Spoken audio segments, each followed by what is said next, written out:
भागांमध्ये उष्णतेत सातत्यानं वाढ, नागरिकांनी आवश्यक ती खबरदारी घ्यावी, पंतप्रधान मोदींचं देशवासियांना आवाहन. अमित शहा कांदा प्रश्नावर 10 दिवसात तोडगा काढणार, दिल्लीमध्ये शहांसोबत राज्य सरकारची 45 मिनिटं चर्चा, सकारात्मक निर्णयाचेही संकेत. 10 लाख टन कांदा खरेदी करण्यावर शहा सकारात्मक, नाफेडकडून 15 रुपये 80 पैशांनी कांद्याची खरेदी, कांद्याचे दर आणखी कसे वाढवता येईल यावरही चर्चा सुरू, मुख्यमंत्री फडणवीसांची माहिती. दिल्लीतील बैठकीत एमएसपी इथेनॉल कोटा वाढवण्याच्या सूचना, साखर कारखानदारांचे सुद्धा प्रश्न सुटणार, मुख्यमंत्री फडणवीसांची ग्वाही.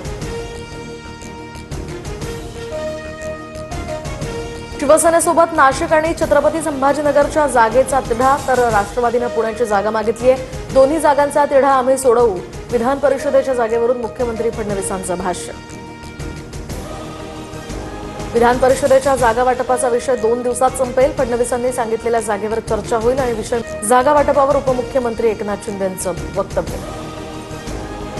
विधान परिषदेच्या 3 जागांसाठी आम्ही मागणी केली आहे, सकारात्मक निर्णय होईल, बैठकीनंतर उपमुख्यमंत्री सुनेत्रा पवारांची प्रतिक्रिया. दिल्लीमध्ये अमित शहा फडणवीसांमध्ये बंद दाराआड चर्चा, तर विधान परिषदेच्या जागा, महायुतीमधील अंतर्गत वाद आणि अर्थ खात्यासंदर्भात फडणवीसांनी सुनेत्रा पवार यांचं मत शहांकडे मांडलं, सूत्रांची माहिती.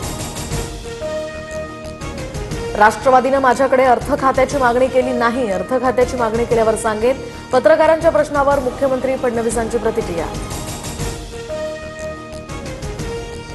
दिल्लीमध्ये सुनेत्रा पवारांना अर्थ खात्यावरून पत्रकारांचा प्रश्न, मात्र दिलीप वळसे पाटलांनी सुनेत्रा पवारांना बोलण्यापासून रोखलं, त्यामुळे वळसेंनी का बोलू दिलं नाही या संदर्भात दिल्लीत उलटसुलट चर्चा. मनोज जरांगे पाटलांची आज अंतरवाली सराटीमध्ये पत्रकार परिषद, जरांगे पाटलांनी आज अल्टिमेटम दिला होता, जरांगे आंदोलनाची घोषणा करण्याचीही शक्यता. दरम्यान प्रसाद लाड यांच्या भेटीनंतर 28 तारखेपर्यंत मागण्या मान्य करण्याचा अल्टिमेटम. पुण्यातील सारसबाग आज आणि उद्या बंद, पुण्यातील जमावबंदीच्या आदेशामुळे हा निर्णय. सारसबागेतील गणपती मंदिर मात्र दर्शनासाठी रात्री 10 वाजेपर्यंत सुरूच राहणार. कल्याणच्या दुर्गाडी परिसरात ईदच्या पार्श्वभूमीवर मोठा पोलीस बंदोबस्त, हिंदूंना किल्ल्यावर प्रवेश बंदी असल्याचा आरोप करत शिंदेंची शिवसेना आक्रमक, बॅरिकेडिंग तोडून प्रवेश करण्याचाही प्रयत्न. पुण्यानंतर आता नाशिकमध्ये सुद्धा सीएनजीच्या दरात वाढ, नाशकात सीएनजी 1 रुपये 35 पैशांनी महागला, तर प्रति किलो 96 रुपये 50 पैशांवर. रिक्षा, टॅक्सी आणि खासगी वाहनांच्या प्रवास खर्चात सुद्धा आता वाढ होण्याची शक्यता. पुणे पोर्श अपघात प्रकरणातील आरोपी अग्रवाल कुटुंबाची जंगी पार्टी, विशाल अग्रवाल 22 महिन्यांनी जेलमधून बाहेर. जल्लोषाचा व्हिडिओ व्हायरल होताच नेटकऱ्यांचा संताप, तर अग्रवालच्या मुलानं दोघांचा बळी घेतला होता. नीट पेपरफुटी प्रकरणात आरोपी तेजस शहा आणि मनोज शिरुरेला 5 दिवसांची सीबीआय कोठडी, तर आरोपी शिवराज मोटेगावकर, प्रल्हाद कुलकर्णी यांना न्यायालयीन कोठडी. प्रकरणामध्ये आतापर्यंत 13 जण अटकेत. तुकाराम मुंढे ॲक्शन मोडमध्ये, एफडीआय आयुक्तपदाची सूत्र हाती घेताच कारवायांचा धडाका. काल दिवसभरात 40 कारवाया, धाराशिवमध्ये 46,000चा भेसळयुक्त खवा, तर पुण्यामध्ये केमिकलयुक्त आंबे जप्त. विदर्भात उष्णतेची लाट कायम, वाशिम, वर्धा, नागपूर, गोंदिया, चंद्रपूर, गडचिरोलीला रेड अलर्ट, तर अकोला, अमरावती, यवतमाळ, भंडाऱ्याला ऑरेंज अलर्ट जारी. चंद्रपुरातील ब्रह्मपुरीमध्ये सर्वाधिक 46.6 अंश सेल्सिअस तापमान. नागपुरात 24 तासात उष्माघातानं 10 जणांचा मृत्यू झाल्याचा संशय, मृतकांमध्ये भिक्षकऱ्यांसह 3 रेल्वे प्रवाशांचाही समावेश. मृत्यूच्या अहवालानंतर कारण स्पष्ट होणार.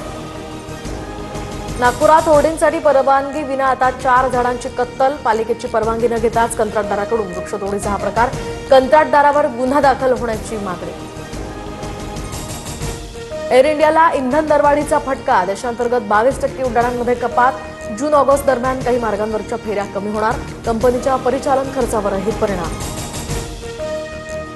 वैभव सूर्यवंशीची 97 धावांची वादळी खेळी, राजस्थानचा हैदराबादवर 47 धावांनी विजय.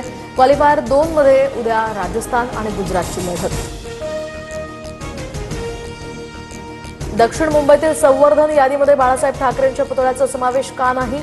ठाकरेंची शिवसेना या संदर्भात आक्रमक, तर विरोधानंतर पुतळ्याचा यादीत समावेश करून नव्यानं प्रस्ताव आणण्याचे निर्देश.